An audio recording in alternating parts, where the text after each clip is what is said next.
Welcome to Rams Iconic. I'm your host, DeMarco Farr, and this is the podcast where I get to catch up with some of the greatest players in Rams history. It's a chance for you, the fans, to take a trip down memory lane and reminisce about some of the greatest moments you've had as Rams fans. But also, it's an opportunity for me to introduce to some of our newer fans, our newbies, the iconic players that have made this franchise what it is right now. Special edition of Rams Iconic as we are here from Penthouse 56 in downtown LA, hosted by the LA Rams and SoFi, leading up to Super Bowl 56. My man to my right needs no intro, but I'll do it anyway.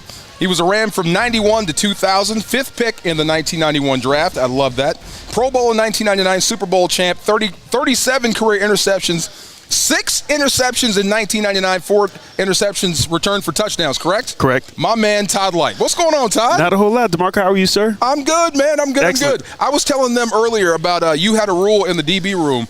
Interceptions, they only count when you catch them with your hands. That's right. No baskets. No baskets.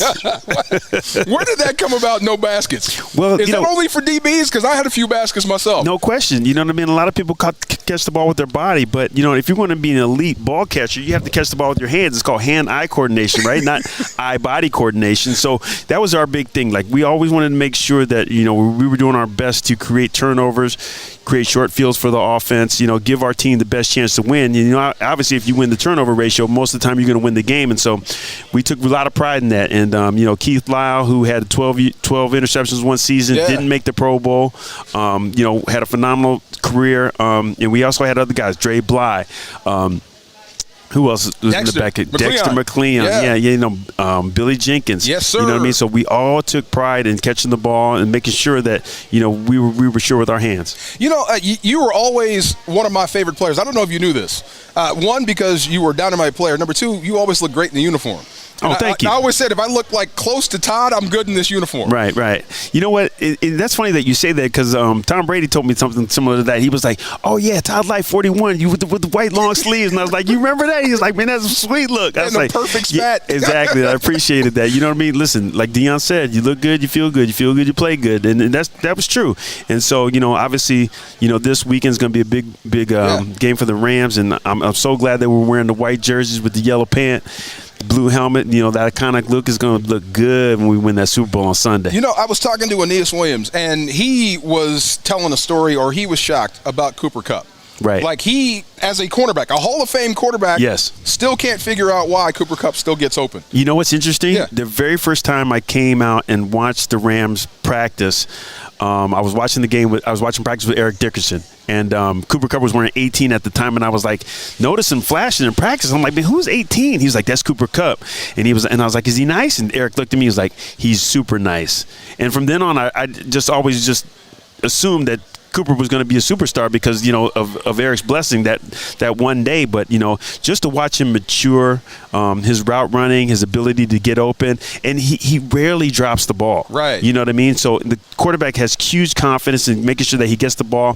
He's always in the right place, you know, and the timing of his routes is unbelievable. His body control, his speed to balance ratios off the charts, and so, you know, he has the making of a phenomenal wide receiver, and it's just a pleasure to watch him play. You know what, the funny thing, the one knock I would say, and it's not really a knock, it's the same I would say about you. He's tremendous, but he doesn't talk about himself enough. You know what I mean? He doesn't make enough noise. Right. But he's still getting the accolades he should get. Absolutely. We talked about this earlier. I think you should have made the Pro Bowl a lot more than what you did. Right. Yeah. Yeah, and I mean, listen, it happens. I mean, you know, this is a different time. You know, when we came into the league, you know, they only took 3 corners, right? And so usually it was Deion Sanders, and the other one was Darrell Green, and everybody else was fighting for that third spot, which was usually going to be Aeneas Williams, Eric Allen, or myself. And so there was a lot of time I came in 4th, a lot of time I came in 5th, a lot of time I came in 6th. And if the system was set up the way it is now, I'd have made a lot more Pro Bowls. But, you know, that's neither here nor there.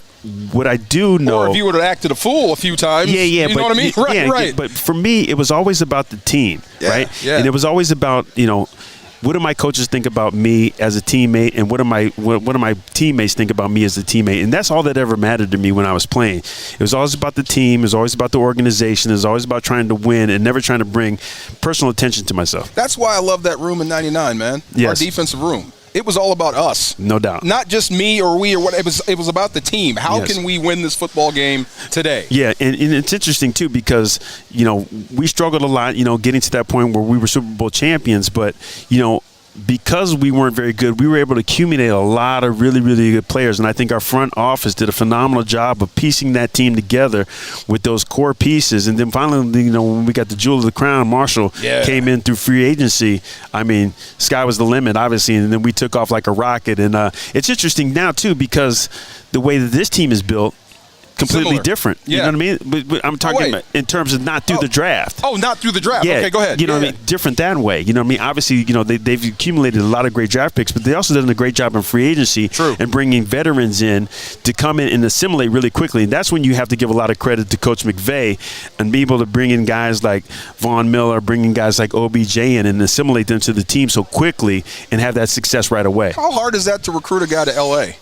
You know what I mean? Yeah. You know what? Not really, right? Because the weather is phenomenal out here. It's like I was sitting at my daughter's soccer practice last night. It was like 75. The sky was purple. And then I was like, we're going to the Super Bowl in a couple of days. It's you kidding me? Yeah, it's just beautiful life, man. If you're a really good free agent, come on. Absolutely. I remember that we were in the weight room, and we had those TVs in there, and there was Marshall on the treadmill. Yes. This is before we got him. He was running on the treadmill talking about leaving Indy. Yes. And then the next thing you know, he was with us. Yes. And we got one of the best weapons in football on our football team. We knew on defense, we had played against some of the best quarterbacks, the best offenses in the league. Right. We weren't far off defensively. No. We just needed to pick it up on offense, and when we got him, everything just changed for us. It really did, and you know, it's really interesting because, you know, I came into the league in '91. I was able to play against guys like, you know, Dan Marino, Joe Montana, Steve Young, you know, Warren Moon, all these phenomenal players. And, you know, I remember the year before Marshall came to our team, we played against him in Indy. Do you remember that game? Yeah, I do. And he ran for like 175. He had like 3 touchdowns, and I think he had 2 touchdowns called back. Yes. Right. And so I remember after the game he went right between me and Kevin like 3 times. I remember thinking after the game, I was like, godly, because we used to watch him at Notre Dame when he was at San Diego State. We were like, man, he can't be that good. There's no way. He's in the WAC. There's no way he's that good. Said the same and then thing. after the game, I'm like, he's that good. Right. And then when he came out, they booed him. Right. You remember that?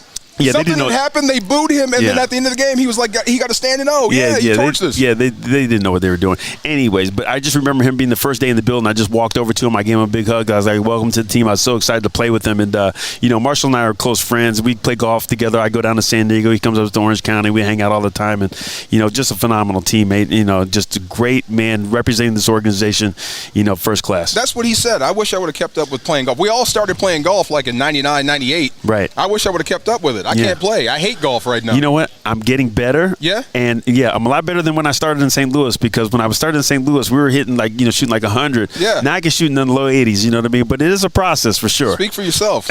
Yeah, I'm in the high hundreds. I'm still going. We do this thing on Rams Iconic. I'm so glad you're here. If you can describe your favorite play as a Ram. Yes. One thing that sticks out and stands out in your mind. You know, my favorite personal play, and you're involved in this too, would be the field goal block in the Super Bowl.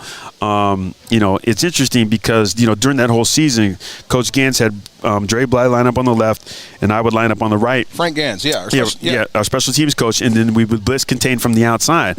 Well, in this one particular play, you know, the first drive in the second half of the game against the Tennessee Titans, Dre's like, no, let's switch the alignment up. Why don't you come over here with me? And I know through their study. Wait.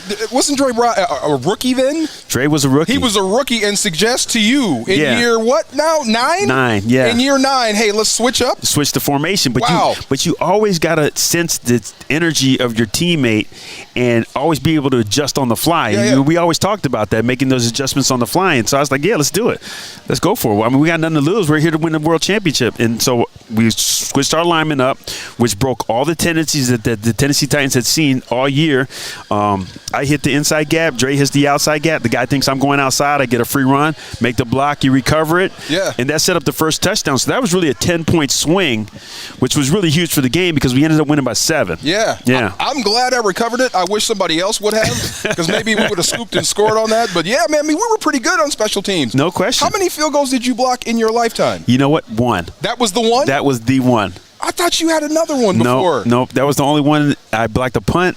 A punt. One punt, one field goal, and I blocked 1 field goal and 1 punt in college. No way. Yeah. The only one, though. Okay, well, answer. You had 4 return touchdowns, interception returns. Yeah. How many total touchdowns did you have in your life? Because I know you had a scoop and score. Yeah, 6 defensive total touchdowns. Yeah.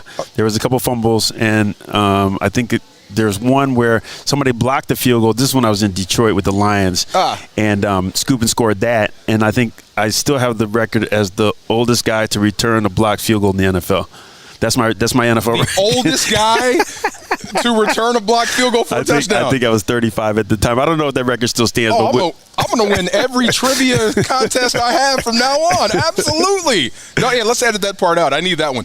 But you were up in Detroit. You said this earlier. You are kind of rooting for Matthew Stafford. There's no question. You understand what he's been through and and anybody what it is now, and anybody who knows the Detroit organization, you know, shout out to the Ford family. They do a great job, but it's tough to win in Detroit. It really, really is. I mean, it's a tough conference. You're playing the Bears, right? You're playing Green Bay, which is always a solid program, and they just have never been able to get over that hump. And I kind of watched the Lions just because I spent 2 years with them, and I also lived in Michigan, before I went to college in Indiana, and have always been a Matthew Stafford fan just because of the way that he played the game. I mean, his grittiness, his ability to place the ball, everywhere he wants. He has a great deep ball. He's really, really smart. His toughness is off the charts, right? And then when he got the chance to come to L.A. and, assimilated to the team really well, and I know the fans were super happy, and I know I was, because I was at that first game against the Bears, and when he launched that first touchdown pass for like 60 yards, I was like, yeah, we got our guy. Yeah.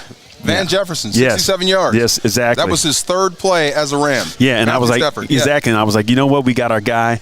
He's looking good this season, and they've been playing phenomenal. And I think that they're peaking at the right time. And I'm really, really excited for this game, and I'm really, really excited for the organization. I respect Joe Burrow, but I think the Rams have too much coming the other way. Yeah, they do. Especially in the pass rush. Yeah, there's no question. And I think everybody's always talking about who do you think is going to be the MVP, and I think one of the best players is going to be the MVP, which is Aaron Donald. I mean, when you watch him play, his ability to beat the single, his ability to beat the double, his ability to affect the double with the chip and still be a problem. I mean, I grew up a defensive lineman fan. Like, Mean Joe Green was why I wanted to play in the NFL, because I wanted to be big, I wanted to be strong, I wanted to be fast. And when I look at, what it is, he's the closest thing to Mean Joe Green, if not better than Mean Joe Green. Yeah. You know what I mean? That's the type of player he is. Wait a minute.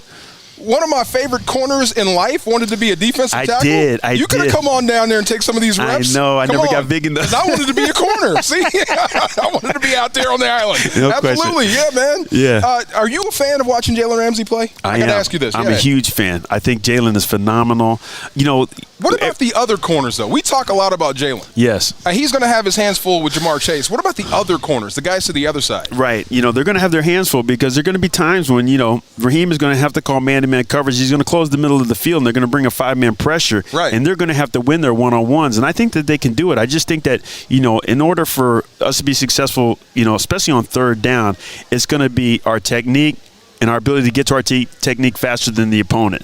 And if we can do that defensively, especially on the perimeter with the guys of like number 11, number 22, Eric Weddle. Eric Weddle is a great addition, obviously. I love him coming off the couch. He was on the couch for 2 years. Dude, come out balling. Wow. Okay, superhero style. You know what I mean? I think that we can get it done.